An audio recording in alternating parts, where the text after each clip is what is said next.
حدیث میں آتا ہے کہ رسول کریم صلی اللہ علیہ وسلم ایک مرتبہ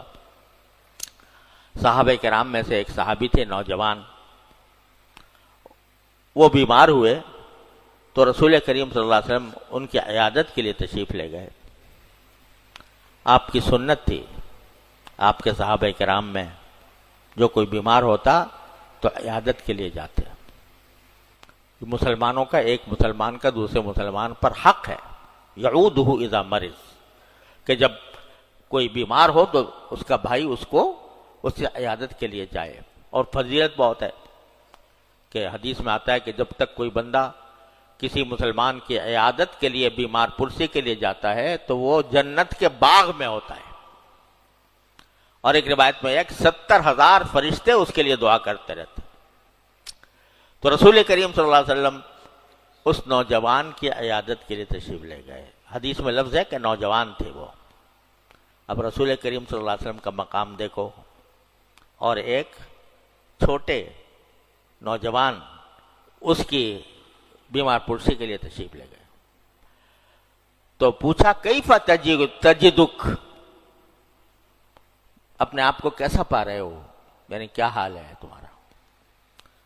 تو اس نے کہا، جواب میں ان صحابی نے کہا کہ ارجو رحمت ربی و اخشا ذنوبی، یا اللہ، یا رسول اللہ، میں اس حالت میں ہوں کہ اپنی پروردگار کی رحمت کی بھی مجھے امید ہے کہ میرے ساتھ رحمت کا معاملہ فرمائیں گے، اور ساتھ ساتھ اپنے گناہوں کا ڈر بھی ہے کہ کہیں کسی گناہ کے وجہ سے پکڑا نہ جاؤں اور میرا انجام خراب ہو جائے۔ تو رسول کریم صلی اللہ علیہ وسلم نے فرمایا کہ اس جیسی حالت میں، جس حالت میں تم ہو، یعنی بیماری کی حالت، اس میں جس بندے کے دل میں بھی یہ دونوں چیزیں موجود ہوں، امید بھی اللہ کی رحمت سے اور خوف بھی اپنے گناہوں کا، تو اللہ تعالیٰ اس کے ساتھ یہ معاملہ فرماتے ہیں کہ جس چیز کا اس کو خوف ہے اس سے اس کو بے خوف کر دیتے ہیں، اور جس چیز کی اس کو امید ہے وہ اس کو عطا فرما دیتے ہیں۔ الایمان بین الخوف والرجاء، حضرت فاروق اعظم رضی اللہ تعالیٰ عنہ سے منقول ہے کہ ایک مرتبہ انہوں نے فرمایا کہ اگر یہ اعلان ہو جائے